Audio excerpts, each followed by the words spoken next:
Inspiratif hidup. Jangan jadikan kegagalan kemarin sebagai penghambat hari ini. Semangat untuk membuat hari esok lebih baik melalui hari ini. Episode 184.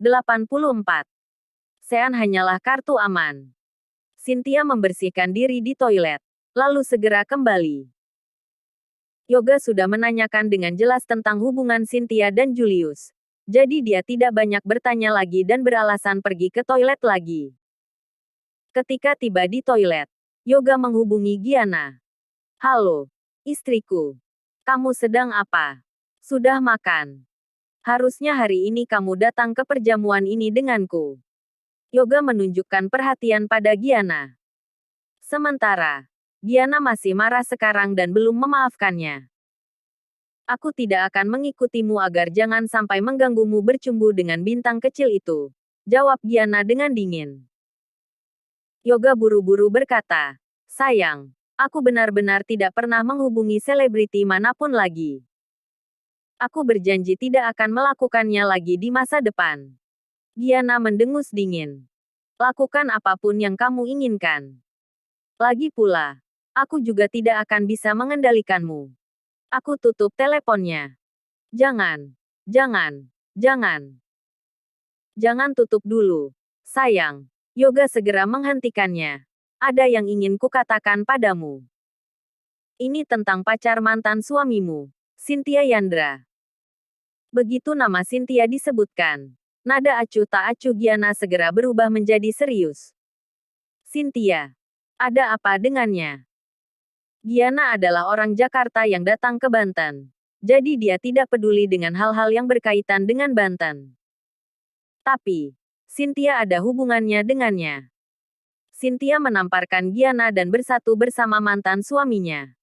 Keduanya adalah rival mutlak. Yoga tertawa dan berkata, Cynthia si jalang ini terlihat mulia di luar. Tapi pada kenyataannya sudah menjadi wanita simpanan orang lain selama 3 tahun. Dia adalah wanita peliharaan. Giana ikut bersemangat setelah mendengar ini. Dia dipelihara. Tidak mungkin, kan? Dia tidak terlihat seperti gadis yang bisa dipelihara, tapi seperti wanita kuat yang memelihara laki-laki. Yoga tertawa dan menjawab, mana mungkin palsu. Orang yang memeliharanya adalah saudara angkat kakekku, orang terkaya di Surabaya, Julius Kusumo. Aku sedang makan bersamanya dan Cynthia. Julius baru saja memberitahuku secara langsung. Giana baru tahu tentang Julius 1 jam yang lalu. Tadi Yoga mengajak Giana untuk makan malam bersama Julius Kusumo, orang terkaya di Surabaya. Namun, Giana enggan pergi bersama Yoga. Itu karena semua orang tahu tentang perselingkuhan Yoga. Pergi bersama dengannya sama artinya dengan telah sepenuhnya memaafkannya. Ini akan membuat Giana terlihat sangat murahan. Giana tercengang. Saudara angkat kakekmu. Kalau begitu, si Julius ini sudah berusia lebih dari 70 tahun. Ya Tuhan. Cynthia ini wanita yang tidak memiliki batasan. Dia bahkan mau bersama dengan seorang laki-laki yang sudah bau tanah. Apa yang bisa dilakukan oleh laki-laki berusia 70 tahun? Bukankah dia terlalu tidak pilih-pilih? Yoga menjelaskan. Tidak, tidak. Julius tidak setua itu. Dia hanya berusia awal 50-an. Biasanya aku memanggilnya Om Julius. Oh, mengagetkanku saja. Jika Cynthia benar-benar ditiduri oleh pria berusia 70 tahun selama 3 tahun, aku akan merasa jijik padanya. Tapi, usia 50 tahun juga sudah cukup tua.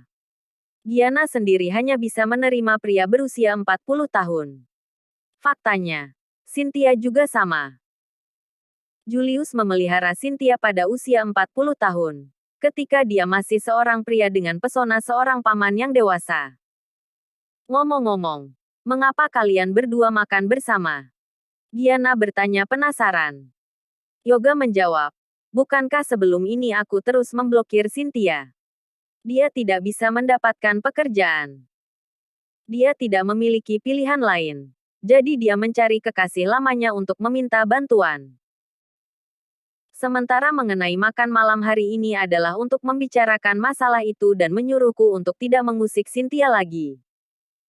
Istriku. Jangan main-main dengan Cynthia lagi di masa depan. Dia bukan wanita sembarangan. Julius baru saja bilang ingin menikahinya. Yoga memperingatkan. Julius adalah laki-laki hebat yang dikagumi kakekku. Dia memiliki aset yang besar. Tidak banyak orang di negara ini yang bisa mencapai level seperti dirinya pada usia yang sama.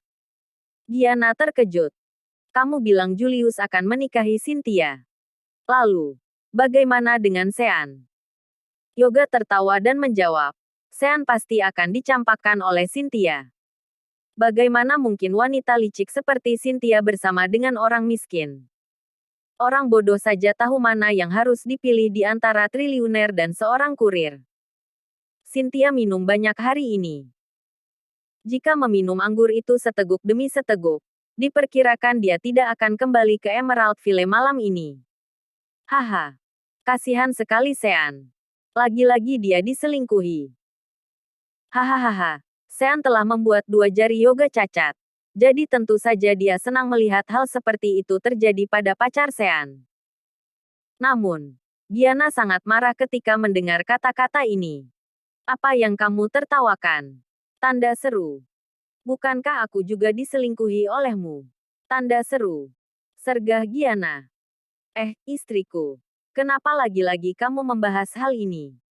Yoga sangat tidak berdaya. Gianna berkata, sudahlah. Aku tidak mau berbicara denganmu lagi.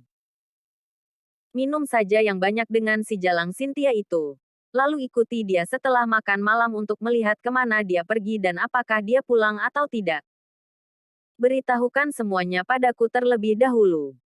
Oke, istriku. Aku pasti akan menyelesaikan tugas yang kamu berikan dengan baik. Jawab Yoga sambil tertawa. Setelah menutup telepon, Gianna mondar-mandir di rumah dengan kesal. Bukannya menyombongkan diri atau mengolok-olok Sean dan Cynthia, dia malah marah. Bagus kamu, Cynthia. Posisimu memang benar-benar lebih tinggi dariku. Tidak heran nenek terus menyuruhku belajar darimu. Aku benar-benar harus memujamu sebagai guru. Kamu berbohong pada mantan suamiku dan berpura-pura menyukainya. Kemudian memiliki janji pernikahan dengan bos triliuner di sana. Kamu mendapatkan Sean dan juga suami ratusan triliuner. Atas dasar apa? Tanda seru. Seharusnya ini semua milikku. Gianna menjadi histeris. Seharusnya Gianna berencana untuk menikmati hubungannya dengan Sean yang tampan, muda, berdedikasi, dan kartu aman yang bisa menyayanginya untuk dijadikan sebagai ban serepnya. Kemudian mencari seorang suami yang kaya raya. Tapi, Cynthia sudah merebut Sean. Tidak masalah jika Cynthia benar-benar mencintainya. Tanpa disangka, Cynthia mempermainkan Sean. Suamikulah yang cocok menemani jalang sepertimu bermain-main. Meskipun Gianna pernah berbuat salah pada Sean, dia tetap menyukai kebersamaan mereka sebagai pasangan suami istri selama 3 tahun bersamanya. Jadi, dia tidak bisa melihat Sean ditipu seperti ini. Pada akhirnya, Gianna segera mengganti pakaiannya dengan gaun kesukaan Sean, lalu berlari ke pintu sebelah dan mengetuk dengan keras. Sean. Sean. Aku Gianna. Buka pintunya. Sean mengerutkan keningnya dan datang ke pintu, lalu melihat Gianna dari CCTV. Gianna benar-benar memakai gaun yang disukai Sean. Melihat Gianna di layar CCTV membuatnya merasa seperti kembali ke masa lalu. Namun, Sean tidak membukakan pintu untuknya. Untuk apa dia datang mencariku? Dia tidak mungkin menyesal dan lagi-lagi ingin kembali padaku, kan? Cih. Jika sudah tahu akan menyesal, kenapa dari awal melakukannya? Tanpa diduga, Gianna menghubungi Sean lewat panggilan video ketika melihat tidak ada jawaban saat dia mengetuk pintu. Di seberang pintu, Gianna mendengar suara ponsel Sean. Sean, aku tahu kamu di dalam. Buka pintunya. Seru Gianna dengan nada memerintah. Sean tidak punya pilihan selain membuka pintu. Tetapi dia masih acuh tak acuh. Nyonya Yoga, sudah larut malam. Tidak pantas bagimu untuk datang ke tempatku ini, kan? Cynthia dan aku sudah bersiap untuk tidur. Giana yang masih tetap cantik pun berkata dengan dingin. Cek. Siapa yang kamu coba bohongi? Jika Cynthia benar-benar ingin tidur, dia juga tidak akan tidur denganmu. Terima kasih sudah mengikuti channel Wan dan Putra Orsia. Jangan lupa subscribe, like, and share. Tunggu episode selanjutnya. Salam silaturahim.